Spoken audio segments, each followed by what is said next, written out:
Hello दोस्तों, 5 PSUs के बारे में बात करेंगे जिनका शेयर प्राइस 50 रुपए से भी कम है। कंपनियां प्रॉफिट कर रही है, कॉन्सिस्टेंट डिविडेंड दे रही है। डिविडेंड यील्ड 4% या उससे ज्यादा का भी आपको इन कंपनियों में देखने को मिलेगा।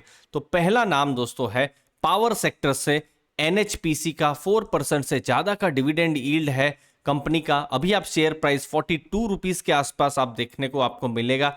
1.81 रुपये का उन्होंने पिछले फाइनेंशियल ईयर में डिविडेंड दिया था।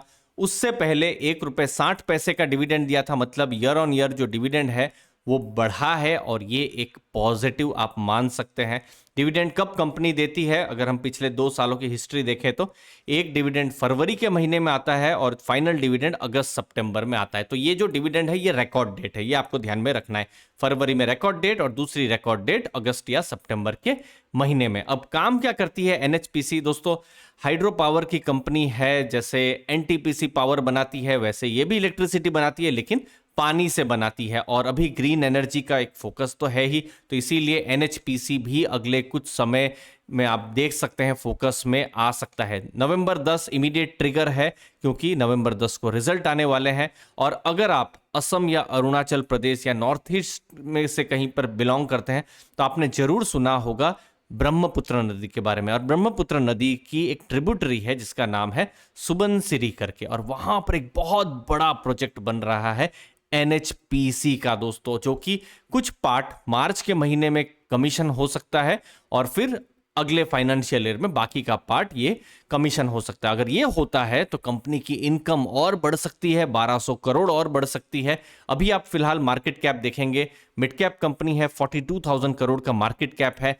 पानी मतलब हाइड्रो पर तो उनका फोकस है ही, लेकिन साथ साथ सोलार मतलब सूर्य पर भी फोकस है। राजस्थान में बड़ा 10 गीगावाट का उन्होंने एग्रीमेंट भी साइन किया हुआ है। अगर एक ऐसी कंपनी अगर आप ढूंढ रहे हैं जो बिल्कुल क्लीन ग्रीन इलेक्ट्रिसिटी प्रोड्यूस करती है तो वो है एनएचपीसी। बस रिस्क यही है कि जो कमीशनिंग है वो समय पर हो जाए, अगर लेट होता है तो ये रिस्क हो सकता है। तो पहला नाम एनएचपीसी। दूसरा नाम आईआरएफसी दोस्तों। मार्केट कैप देखेंगे 30,000 करोड़ के आसपास है। शेयर प्राइस 22.50 रुपए के आसपास है दोस्तों। यहां पर मैं एक बहुत बड़ी जो शंका है इन्वेस्टर्स की वो मैं दूर करने की कोशिश करता हूं। पहले कि वो पेनी स्टॉक्स, देखिए लोग ऐसा सोचते हैं कि 10 रुपया 20 रुपया 30 रुपया वाला स्टॉक है तो वो पेनी स्टॉक है। दोस्तों ऐसा बिल्कुल भी नहीं होता है। पेनी स्टॉक मतलब ये 2-5 रुपया का तो उनका शेयर प्राइस होता ही है, लेकिन उनका मार्केट कैप भी 10-20-50 करोड़ का होता है। यहां 22 रुपया भले ही इसका शेयर प्राइस हो, लेकिन लगभग 30,000 करोड़ का उनका मार्केट कैप है। ये एक मिड कैप लेवल की कंपनी है। आईआरएफसी एक बड़ी कंपनी है दोस्तों, तो ये हमको ध्यान में रखना है। तो ये सब कोई भी पेनी स्टॉक नहीं है जो भी मैं पांचों डिस्कस कर रहा हूं, सभी प्रॉफिट मेकिंग कंपनियां हैं। फिर 1.40 रुपीज का उन्होंने पिछले फाइनेंशियल ईयर में डिविडेंड दिया था, जो कि आराम से 6.5 से 7% का डिविडेंड हो रहा है। हाँ, मैं ये भी मानता हूं कि आईपीओ से इन्होंने रिटर्न ज़्यादा नहीं दिया है। 26 रुपए का आईपीओ था, शेयर प्राइस अभी भी यहाँ पर आईआरएफसी का गिरा हुआ है। लेकिन अगर आप फिर भी डिविडेंड यील्ड अगर उसके भाव में भी अगर आप देखते हैं तो भी यहाँ पर 5% से ऊपर की डिविडेंड यील्ड बनती है। भविष्य में प्रॉफिट बढ़ेंगे तो डिविडेंड भी बढ़ता रहेगा। डिविडेंड कब आ रहा है? एक आ रहा है नवंबर और एक आ रहा है सितंबर। और गुड न्यूज़ है, अगर आप आईआरएफसी के इन्वेस्टर है तो 11 नवंबर बिल्कुल इमीडिएट ट्रिगर है। 11 नवंबर को Q2 के रिजल्ट्स और डिविडेंड दोनों ही आईआरएफसी के आने वाले हैं। फिर काम क्या करती है आईआरएफसी? रेलवेज को अगर बोरोइंग करनी है तो रेलवे खुद बोरोइंग नहीं करती, उनका एक डेडिकेटेड आर्म है, वो है आईआरएफसी। तो ये है आईआरएफसी का काम। और जो उनकी रेटिंग है AAA की रेटिंग है, बिल्कुल सवरन बिल्कुल गवर्नमेंट की जो रेटिंग है वही रेटिंग है। 6,200 करोड़ का प्रॉफिट है दोस्तों मैं बहुत सारे लार्ज कैप कंपनीज को भी स्टडी करता हूं, इतना प्रॉफिट बहुत सारी कंपनियों का नहीं है। और यहां पर एक मिड कैप की भी कंपनी 6,000 करोड़ से ऊपर का प्रॉफिट कर रही है, तो एक अच्छा एक पॉजिटिव चीज है। बाकी अगर आप ओवरहैंग देखेंगे या स्टॉक का मूवमेंट पर अगर कुछ क्वेश्चन मार्क है तो वो है गवर्नमेंट की तरफ से ओएफएस, क्योंकि गवर्नमेंट का 85-86% का स्टेक है और गवर्नमेंट किस हिसाब से वो अपना स्टेक सेल करेगी तो मार्केट में सप्लाई ज़्यादा हो सकती है, तो वो एक ओवरहैंग अभी फिलहाल देखने को मिल रहा है। दोस्तों अच्छा लग रहा है वीडियो तो चैनल को तो जरूर सब्सक्राइब करिए।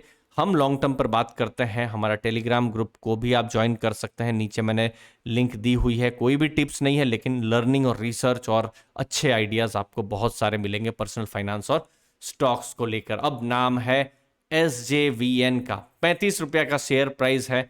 जैसे हमने NHPC देखा, सिमिलरली SJVN भी है। 13,900 करोड़ का मार्केट कैप है और डिविडेंड पिछले फाइनेंशियल ईयर में 1 रुपया 70 पैसे का था, लेकिन उससे पहले ज़्यादा था, 2 रुपया 20 पैसे का था। कब आ रहा है डिविडेंड? एक आ रहा है फरवरी के महीने में और फिर आ रहा है सितंबर के महीने में। तो ये मैं रिकॉर्ड डेट के हिसाब से आपको मैं बता रहा हूं। तो ये SJVN रहा। SJVN का भी अगर आप देखेंगे नवंबर 11 इमीडिएट ट्रिगर है, क्योंकि रिजल्ट आने वाले हैं। और बहुत ही रिसेंट में एक बड़ा ब्रोकरेज हाउस है CLSA करके, उन्होंने कहा कि कंपनी का एग्जीक्यूशन बढ़ रहा है इन अप्रैल से सितंबर में। तो ये देखना पड़ेगा कि रिजल्ट में क्या ये रिफ्लेक्ट हो रहा है या नहीं हो पा रहा है। बाकी ग्रीन एनर्जी, क्लीन एनर्जी में उनके भी बड़े विजन है, 50 गीगावाट का विजन है। अर्निंग पर शेयर उनका इंक्रीज हो सकता है, ऐसा कहना है CLSA का। स्ट्रॉन्ग विंस जो है रिन्यूएबल पर हो सकती है, तो इसको इन्वेस्टर्स बिल्कुल देखिए। लेकिन पिछली बार थोड़ा प्रॉफिट डिप हुआ था, तो इसीलिए ये बार जरूर देखना है कि Q2 Q3 में क्या प्रॉफिट लाइन में आते हैं या नहीं आते हैं, बढ़ते हैं या नहीं होते हैं। तो टर्न अराउंड जैसा सिचुएशन हो रहा है कि नहीं, वो SJVN में देखना बिल्कुल जरूरी रहेगा। चौथा नाम है दोस्तों RVNL। अगेन इन 5 स्टॉक में से मेरा one of the preferred stock अगर कहें तो ये RVNL का शेयर है। 40 रुपए के पास शेयर प्राइस है, 8,300 करोड़ की मार्केट कैप है। डिविडेंड अगर आप देखेंगे ₹1.83 का FY22 में है, और इससे पहले अगर आप देखेंगे ₹1.58 का डिविडेंड, मतलब 4%, और या फिर मैं कहूँ 4.5% के आसपास भी डिविडेंड यील्ड यहाँ पर है। डिविडेंड कब आ रहा है, रिकॉर्ड डेट कौन सी है? मार्च और सितंबर के समय में आ रहा है, तो अभी भी 2-3 महीना दूर है। तो अभी तो इमीडिएट ट्रिगर आप कहेंगे तो नवंबर 10 है, जब Q2 के रिजल्ट आएंगे। RVNL के पिछले फाइनेंशियल ईयर में 1000 करोड़ का उन्होंने प्रॉफिट किया था।